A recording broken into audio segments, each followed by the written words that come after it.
France's face covering ban. France passed this law in 2010, banning clothing that fully covers the face in most public spaces. It is often linked to the burqa and niqab, although the law applies more broadly to face coverings. Supporters say it protects public security and supports France's idea of secular public life.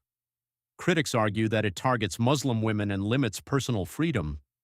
The law became controversial because it sits at the center of a larger debate about religion, identity, security, and the role of the state in daily life. Pakistan's blasphemy laws.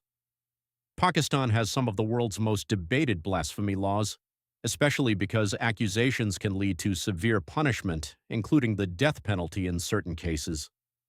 These laws grew stronger during the 1980s, when religion became more deeply tied to the country's legal system. Supporters see them as a way to protect religious respect and public order. Critics say they are often misused in personal disputes against minorities or against people with little protection. The controversy comes from the fear that even an accusation can destroy a person's life before a court has fully examined the facts. Thailand's lèse-majesté law. Thailand's Article 112 makes it a crime to defame, insult, or threaten the king, queen, heir, or regent. The law reflects the country's long tradition of royal respect, but it has become highly controversial because the penalties can be very severe. People have been charged over speeches, online posts, protests, and even symbolic actions. Supporters argue that the monarchy is central to national unity and must be protected. Critics say the law can silence political debate and discourage citizens from discussing powerful institutions openly.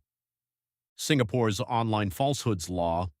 Singapore's Protection from Online Falsehoods and Manipulation Act, often called POFMA, was created to fight false information online.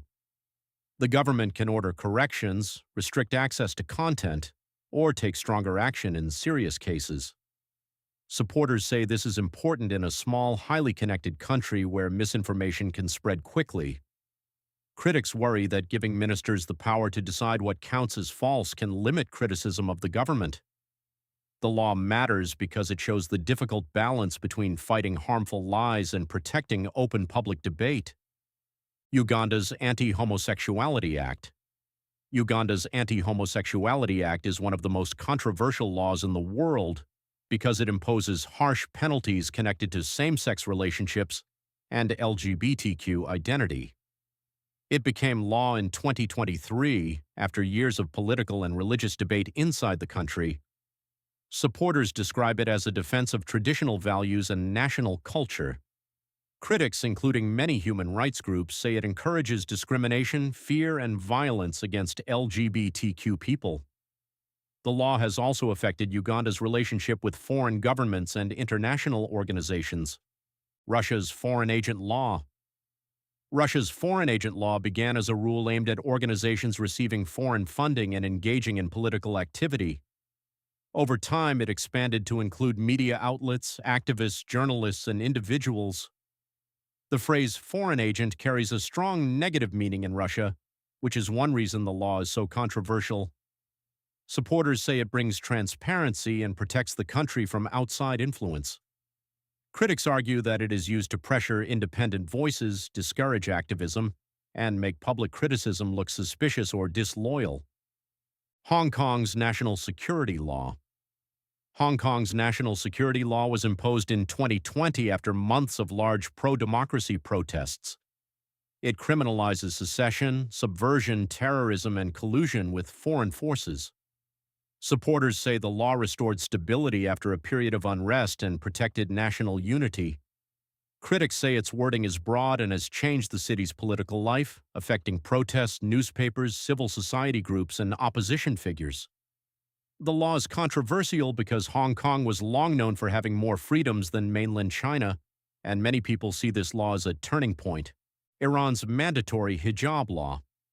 Iran requires women to follow state dress rules, including wearing the hijab in public. These rules became part of daily life after the 1979 Islamic Revolution, when the government reshaped society around religious law. Supporters see the hijab requirement as part of Islamic identity and public morality. Critics say it removes women's personal choice and allows the state to control their bodies. The controversy became even stronger after protests over the death of Mahsa Amini in 2022, which turned the hijab law into a symbol of a much larger struggle over freedom and authority. Germany's network enforcement law. Germany's Network Enforcement Act, known as NetzDG, requires large social media platforms to remove clearly illegal content quickly after receiving complaints. The law was created in response to online hate speech, threats, and extremist content. Supporters say it makes powerful tech companies take responsibility for harm spreading on their platforms. Critics worry that companies may remove too much content to avoid heavy fines, which can lead to private censorship. The law matters because many countries have looked at it as a model for regulating the internet, even though its impact on free speech remains debated. India's Unlawful Activities Prevention Act.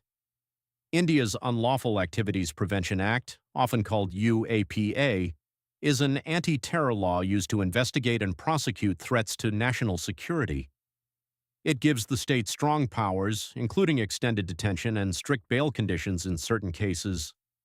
Supporters say such powers are needed because India faces real security challenges, including terrorism and separatist violence. Critics argue that the law can be used too broadly against activists, students, journalists, and political opponents. Its controversy comes from the tension between protecting a country from violence and protecting citizens from being punished before guilt is proven.